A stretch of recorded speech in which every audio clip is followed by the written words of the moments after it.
Olá, eu sou o Macorati e nessa semana nós continuamos com os fundamentos da Link, apresentando agora os operadores de elemento. Antes de iniciar com os operadores de elemento, eu quero apresentar um exemplo usando os operadores de junção com mais de duas fontes de dados. Eu vou abrir o Visual Studio 2022, eu tenho um projeto Console, e neste exemplo eu vou usar três fontes de dados. E para isso me basear em três classes. Na classe aluno, onde eu tenho o ID, o nome, o endereço ID e o curso ID. Na classe endereço, onde eu tenho o ID e o local. Na classe curso, onde eu tenho o ID e o nome do curso. E aqui eu tenho uma classe fonte de dados, onde eu tenho métodos estáticos, onde eu estou obtendo as coleções. Então eu tenho as coleções de alunos com os dados dos alunos, o ID, o nome, o ID do endereço que está definido aqui nesse método getEndereços, retornando a lista de endereços, né? E o ID do curso, aqui definido no método getCourses, onde eu retorno a coleção dos cursos. Então eu tenho a coleção de alunos definida, a coleção dos endereços e a coleção dos cursos. Então observe que eu não estou utilizando aqui nenhuma ferramenta ORM, como o Entity Framework Core, para realizar o mapeamento entre essas coleções.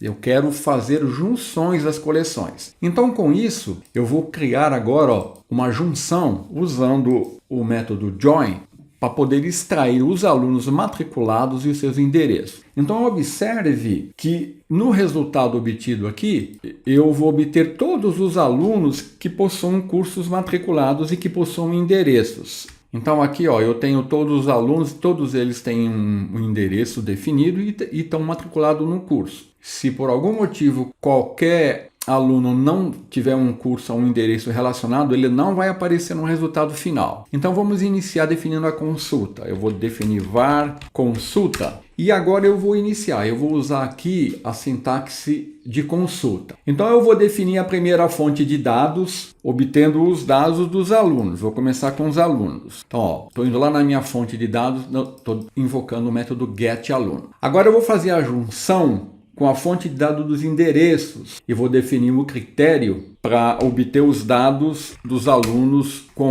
base no endereço ID. Então eu fiz a junção com o endereço, fui lá na fonte de dados, obtive os endereços e defini o critério para fazer a junção. Aí, a seguir, eu vou fazer a junção com a fonte de dados cursos. Neste caso, eu vou definir aqui um outro join, obtendo os cursos e vou definir o critério para fazer a junção com base no ID do curso. Agora eu posso fazer a projeção do resultado que eu quero obter com base nessa junção. Aí eu vou fazer o seguinte, vou dar um select new, vou obter aqui uma coleção de tipo anônimo, né? Aí eu vou obter o ID do aluno, o nome e o endereço. Então eu obtenho o ID do aluno, o nome do aluno, em qual curso ele está matriculado e o endereço do aluno. Então, o resultado aqui de consulta, você vai ver que ele é um enumerable de A, onde A é um tipo anônimo, desse tipo aqui, que eu criei usando o select new. Então, a seguir, eu vou percorrer esse resultado usando um for each. Posso vir aqui, né? For each, var aluno em consulta. E agora, eu vou dar um console writeLine e vou usar a interpolação de string, olha. Estou exibindo o ID do aluno, o aluno nome, né? Obtido aqui, dessa consulta, o curso nome e o endereço local. Foram os nomes que eu dei aqui para os tipos que eu criei aqui nesse select new. E agora, olha, com isso, se eu executar, eu vou obter o seguinte resultado. Eu vou ter a junção, onde eu estou obtendo aqui, todos os alunos, seus endereços e os cursos. Se eu, por acaso, vim aqui, como por exemplo, eu vou vir na fonte de dados, eu vou fazer assim. Agora, o aluno de ID 5 não está matriculado em nenhum curso, nenhum de ID 8. Então agora, esses dois alunos, eles não vão aparecer no resultado final. Se eu executar, você vai ver que o 1, 2, 3, 4 ou 5 não está presente, nem o 8, tá vendo? 1, 2, 3, 4, 6, 7, 9 e 10. Então, com isso, eu estou mostrando aqui um exemplo básico de como fazer uma junção usando mais de duas fontes de dados. Então agora com isso nós podemos continuar e iniciar com os operadores de elemento. Então os operadores de elemento, eles são usados para retornar um único elemento de uma fonte de dados usando o índice do elemento ou com base em um predicado, ou seja, numa condição que é definida na consulta. E eles podem ser usados com uma única fonte de dados ou em uma consulta com mais de uma fonte de dados. Esses operadores eles são muito usados nas seguintes operações: selecionar o primeiro registro de uma fonte de dados, buscar um registro específico da fonte de dados ou selecionar o último registro de uma fonte de dados. E nós temos os seguintes métodos que estão disponíveis para realizar essas operações de elemento. Eu tenho aqui o element at order for, o first order for, last order for, single order for e o default if empty. Os métodos element at order for, first order for, last order for, single order for, esses métodos que aparecem em dupla aqui, ó, com order for, eles realizam praticamente as mesmas operações. Eles vão diferir apenas lançando ou não uma exceção em casos específicos que nós iremos mostrar. Então vamos iniciar com um element at. O método element at, ele é usado para retornar um elemento de um índice específico. E se a fonte de dados estiver vazia, ou se o valor do índice fornecido estiver fora do intervalo, nós vamos obter uma exceção do tipo argument out of range exception. Nós temos duas sobrecargas para este método. Essas sobrecargas vão retornar o elemento presente na posição do índice da fonte de dados ou no valor do índice baseado no zero. Então, como exemplo, nós podemos definir aqui uma lista de números inteiros e aqui, operando na lista, eu uso o método element at e defino aqui, ó, qual é o índice da lista que eu quero retornar. Essa lista aqui, ó, ela tem um índice que inicia no zero. Então, por exemplo, o primeiro elemento 10, o índice dele é zero. E assim, o índice é incrementado até o final da lista. Então, o elemento na posição de 5 seria o 60. Então, o element at, ele usa o índice, e esse índice ele inicia com 0 na lista e vai aumentando sequencialmente. Então, aqui o resultado obtido seria o elemento de valor 60. Se essa fonte de dados estiver vazia, ou se eu fornecer um índice aqui, por exemplo, o índice 10, que está fora do intervalo, eu vou obter uma exceção do tipo argument of range exception. Se eu definir uma consulta usando um objeto complexo, por exemplo, aqui eu estou usando o método getAlunos, estou retornando aquela lista de alunos. Se eu usar o element at e passar aqui o valor do índice, ele vai me retornar um objeto com base no índice. Então, aluno aqui vai ser um objeto e eu vou poder acessar as propriedades do objeto e exibir os seus valores. Agora, se eu quiser retornar não um objeto, mas retornar, por exemplo, apenas um nome, que é uma string, eu dou um select na fonte, defino aqui, ó, a propriedade e aplico o método element at na mesma posição. Aqui eu vou ter como retorno uma string, ó. Ele vai me retornar apenas um nome. Então, aplicando diretamente o element at na coleção de objetos, eu vou ter o retorno de um objeto no índice correspondente. Se eu usar um select e definir a propriedade que eu quero retornar, aplicando o element at, eu vou ter o retorno do tipo de dados dessa propriedade. No meu caso aqui, nome é uma string, eu vou retornar o nome obtido do elemento neste índice. Então, abrindo aqui o Visual Studio 2022, vamos definir aqui uma lista de números e mostrar isso na prática. Tem uma lista de números aqui, então, por exemplo, vou definir um resultado aqui para mim armazenar o resultado. Aí eu defino a lista, números, e uso aqui, ó, element at e a posição do índice aqui, ó, que eu quero retornar, por exemplo, 5. Aí eu posso dar um console write line, ó, resultado, você vai ver que ele vai me retornar o 60, ó, 0, 1, 2, 3, 4, 5. Então aqui o elemento da posição cujo índice é 5 é o elemento com valor 60. Se eu definir aqui um índice fora do valor aqui, ó, então os índices aqui vão ser de 0 a 9, né? Estou definindo o índice 10. Eu vou estar fora do intervalo de índices aqui dessa lista. Aqui, se eu fizer isso, eu vou obter aqui, ó, uma argument out of range exception. O índice está fora do intervalo. Então, esse método element at, ele vai lançar uma exceção quando isso ocorreu, quando a lista estiver vazia, né? Por exemplo, se eu fizer isso, eu também vou obter um system argument out of range exception. Então vamos retornar com os dados ali. Agora, vamos supor que eu queira obter dados de uma coleção complexa. Aqui, ó, eu tenho aqui minha fonte de dados. GetAlunos vai retornar uma lista do objeto alunos, tá vendo?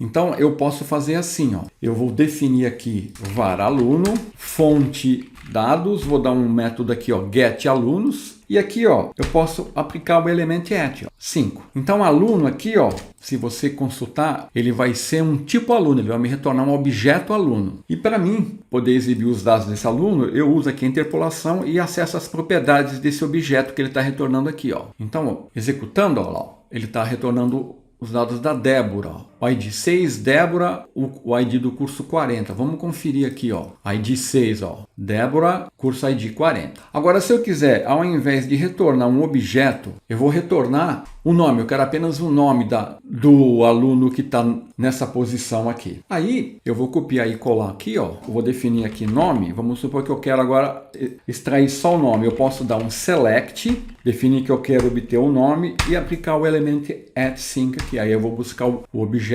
nessa posição e ele vai me retornar agora, ó, uma string, que é o nome. Aí, para exibir, eu posso fazer assim, ó, nome. Vou fazer assim e vou fazer assim, ó. Então nós vamos ver que agora eu tenho aqui, ó, na primeira consulta eu estou retornando o elemento com a posição do índice igual a 5, que é o 60. Na segunda consulta eu estou obtendo aqui, ó, um aluno que é ID 6, nome Débora e o curso ID 40. E na última consulta eu estou obtendo o nome do elemento na posição 5, que é o objeto, representado pelo objeto aqui, aluno, cujo nome é Débora. Então é assim que funciona o element at. Então, continuando, vamos apresentar agora o element at or default. Esse método ele faz a mesma coisa que o método element at. A única diferença é que esse método ele não lança uma exceção quando a fonte de dados está vazia ou quando o valor do índice fornecido estiver fora do intervalo. Nesses casos, qual vai ser o comportamento? Ele vai retornar o valor padrão com base no tipo de dados do elemento que a fonte de dados contiver. Por exemplo, se for tipo int, vai retornar 0. Se for um tipo de referência, vai retornar null. E aqui eu tenho as duas sobrecargas e elas vão se comportar do mesmo jeito. Então, praticamente aqui, ó, eu vou ter basicamente o mesmo comportamento. Ele vai aqui me retornar o elemento cujo a posição do índice está aqui no valor que eu defini no método elemento arDefault. Eu defino a lista de números, aplico aqui sobre ela o método, defino o valor do índice que eu quero obter, o elemento aqui ele vai me retornar o mesmo valor que vai ser 60. E aqui se eu por acaso estourar o índice aqui, ó, ele vai me retornar o valor padrão. Como é tipo int, ele vai me retornar 0.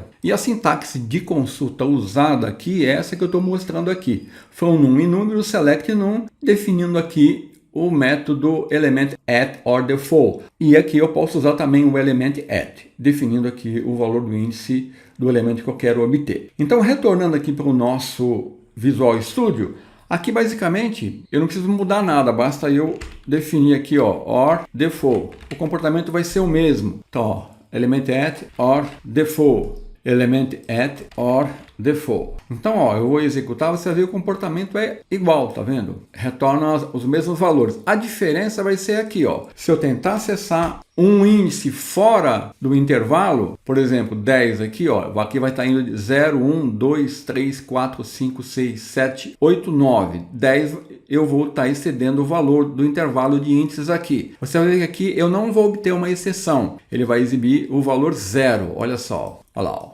0. Então essa é a diferença. Se eu atuar sobre uma coleção vazia aqui, ó, vou pegar aqui, ó, elemento, eu vou obter um valor 0, tá vendo? Essa é a única diferença entre os métodos element at or default. O element at vai lançar uma exceção quando a coleção estiver vazia ou o valor do índice exceder o intervalo. E o element at or default vai retornar o valor padrão. Então, continuando, agora nós vamos ver o método first. O método first ele é usado para retornar o primeiro elemento de uma fonte de dados. Se a fonte de dados estiver vazia, esse método vai lançar uma exceção do tipo InValidOperationException. E nós temos duas sobrecargas para este método. Na primeira, eu vou retornar o primeiro elemento da sequência e na segunda, eu posso definir uma condição para obter o elemento. Então aqui eu vou retornar o primeiro elemento da sequência que satisfaz uma condição que eu defini aqui. Eu estou usando o delegateFunc e vou retornar true ou false, indicando se a minha condição foi atendida ou não. Então, como exemplo de utilização, eu posso definir aqui uma lista de números, de inteiros, né? E usar o método first, aplicando ele à minha lista ou coleção. Aqui eu vou obter o valor 10, resultado 1. Aqui eu estou definindo uma condição. Eu quero obter o primeiro elemento dessa lista que satisfaça essa condição, ou seja, quando o valor for maior que 20.